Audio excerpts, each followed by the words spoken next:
Welcome back. In this video, I am going to show you how to duplicate apps on Samsung phone. Let's get started.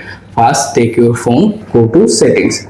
Once you are in the main settings, scroll all the way to the very bottom. Here you can find the advanced feature option. Once you found them, simply tap on it to open the page.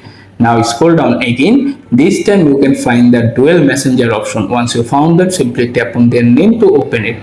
Here you can see all of the dual messenger supported available app listed there. Simply find the exact app if you want to make duplicate. For example, I am make duplicate this Facebook app. Simply tap on the toggle switch next to their name, then hit the install button and wait to complete the process. And right now you have successfully duplicated the app.